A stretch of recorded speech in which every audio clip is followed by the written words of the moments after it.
ای احمق، اگر در طوری سری من میزد کو تا آخری عمر وطن رو ندیده در همجا پوسیده کار میکردی.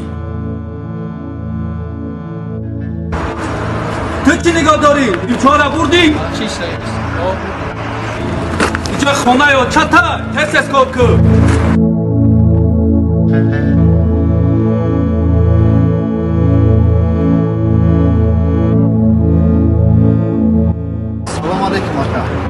علیکم سلام. اکا جان من یک 2 روز پیش از تاجیکستان آمدم. راستی نه جای کار دارم نه جای خواب دارم. اگر با من شما یگان جای کار پیدا میکردید بسیار کمی ندار میشدم. ای کنی کار کنی جای کار من از کجا به همه شما کار میابم؟ رو اینجا گرنگ نکن. اکا جان التماس یگان جای کار نیست کار نیست. اکا التماس نیست کار نیست.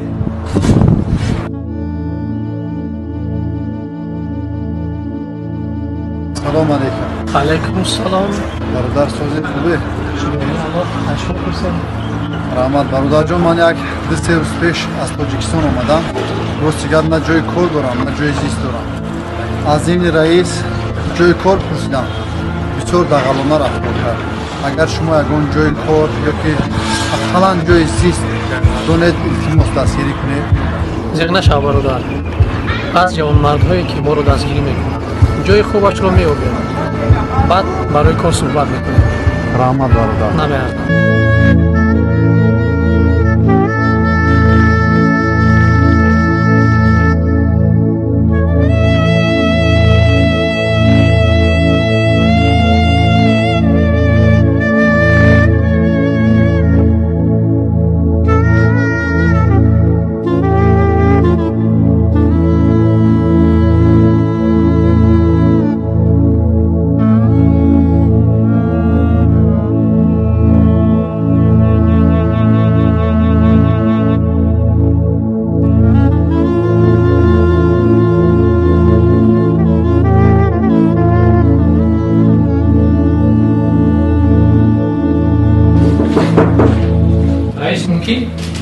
نرمه رئیس یک زن دانا دیدن شما رو بپرسم. گوی در رویا من کس خواهیش کرد که شما با نظرش فرایید. من؟ بله. کی روشه؟ نمیدونم یه چیز نکن. شما خواهیش کرد. مالش روزی میرم.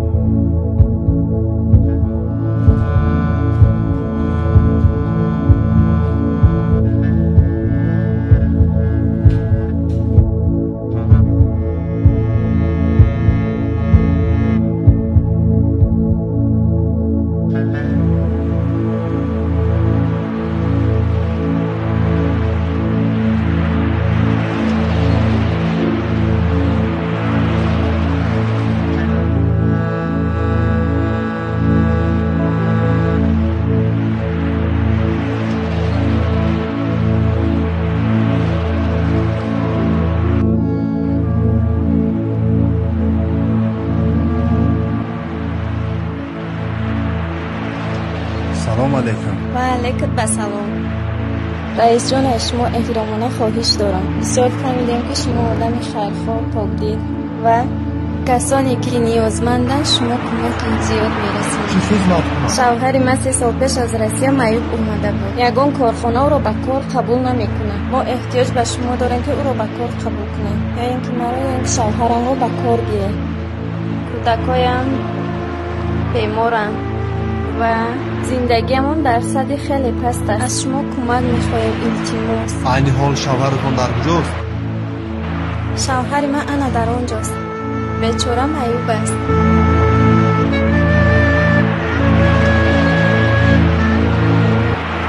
آقای خلیل این شمایی؟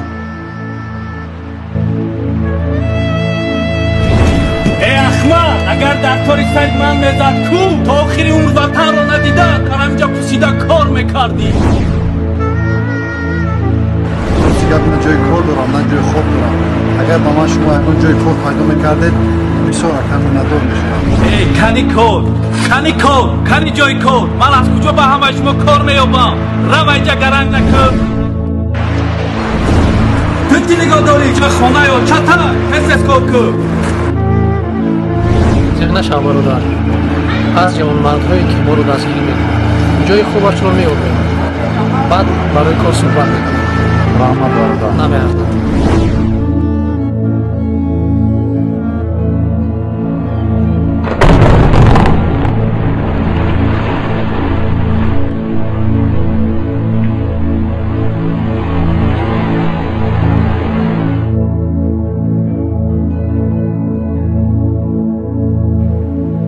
رئیس التماس نه نگویه به خاطر فرزندانم زندگی ما خیلی وزین است مالا شفا جان به خاطر فرزندا چیزی که از دست میاد میکنم اتای خلیل رو نیسته با استاد کوری ده و با جای کوری نماش برو شروع کن خب مالا شفا جان خداوند یعقوب